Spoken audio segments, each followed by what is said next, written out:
जय हिंद दोस्तों, स्वागत है आपका अपने परिवार टीकेडी एजुकेशन में।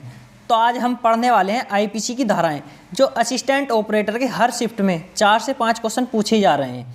तो मैं जो इसमें क्वेश्चन लाया हूं वो प्रीवियस ईयर एसआई में पूछे गए सभी क्वेश्चन हैं, सभी महत्वपूर्ण क्वेश्चन हैं।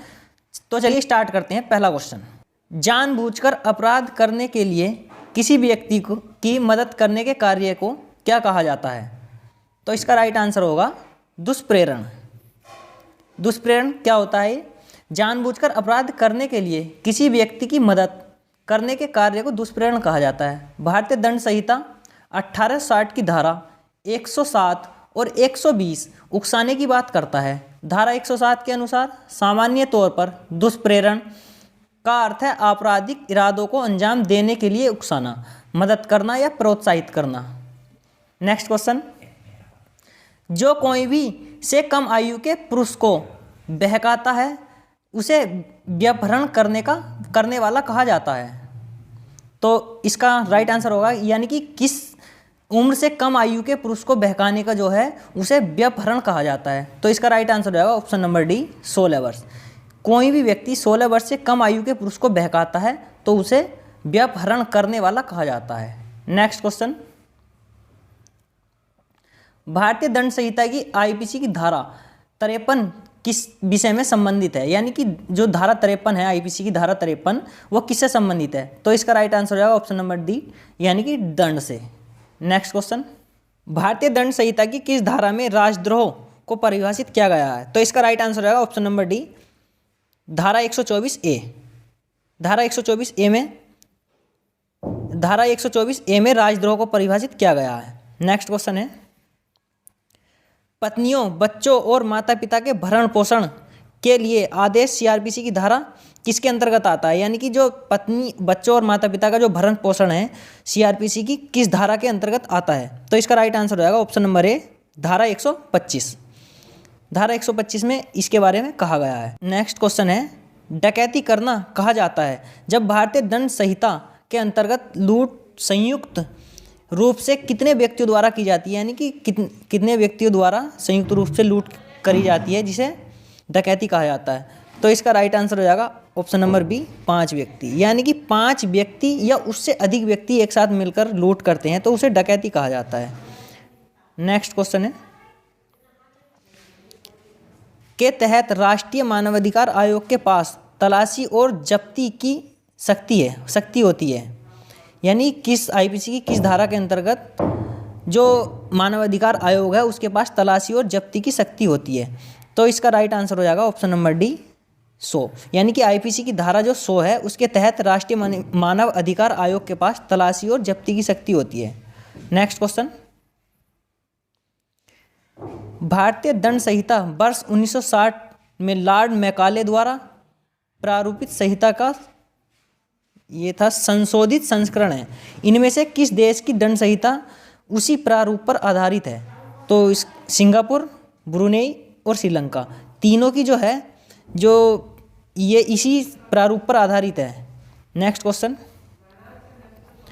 भारतीय दंड संहिता की धारा 405 और 409 किस विषय से संबंधित है? तो इसका राइट आंसर हो जाएगा आपराधिक न्यासभंग। नेक्स्ट क्वेश्चन, भारतीय दंड संहिता के किस अनुभाग में यह कहा गया है सजा की शर्तों के अंश के जीवन के लिए कारावास, यानी कि सजा की शर्तों के अंश में जीवन के लिए कारावास को 20 साल के लिए कारावास के बराबर माना जाएगा? तो इसका राइट आंसर हो जाएगा ऑप्शन नंबर ए, धारा 57।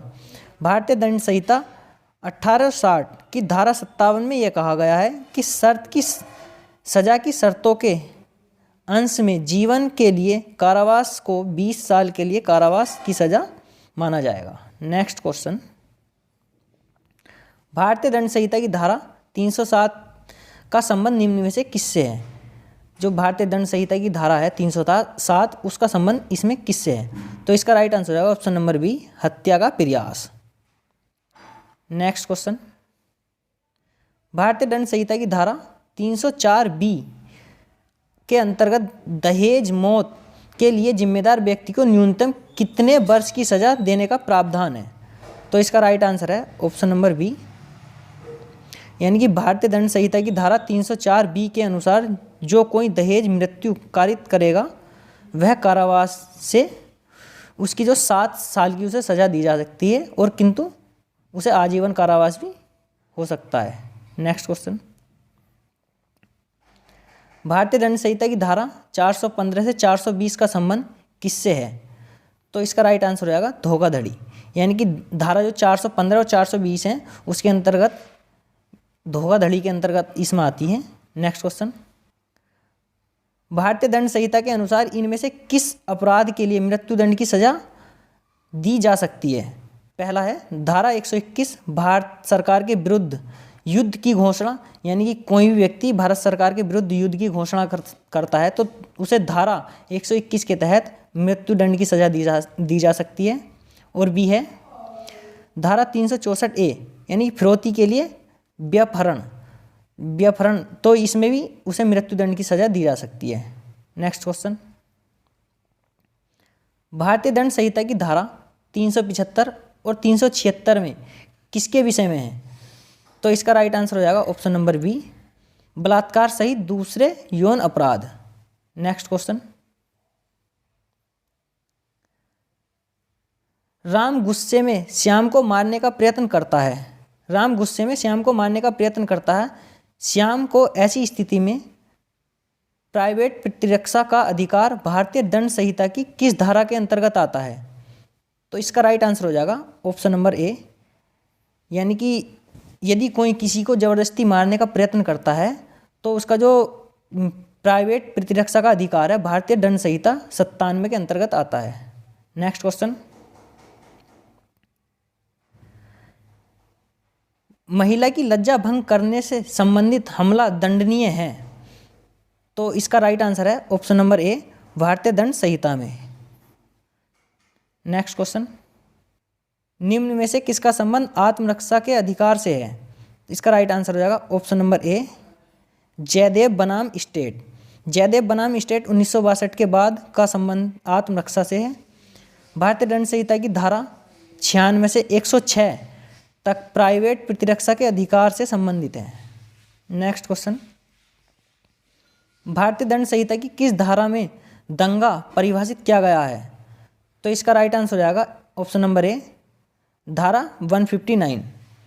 तो धारा 159 जो है उसमें दंगे को परिभाषित किया गया है। दंगे को भारतीय दंड संहिता की धारा 159 में परिभाषित किया गया जब 2 या 2 से अधिक व्यक्ति किसी सार्वजनिक स्थान पर लड़कर लोक शांति में विघ्न डालते हैं, तब यह कहा जाता है कि वे दंगा करते हैं। दंगा के दंड का प्रावधान धारा 160 में प्रावधानित किया गया है। नेक्स्ट क्वेश्चन है, छल की सजा का संबंध निम्नलिखित में से आईपीसी की धारा किस धारा के अंतर्गत आता है? तो इसका राइट आंसर है ऑप्शन नंबर बी, धारा 417। यानी कि छल की जो सजा है निम्नलिखित में से आईपीसी की धारा 417 के अंतर्गत आती है।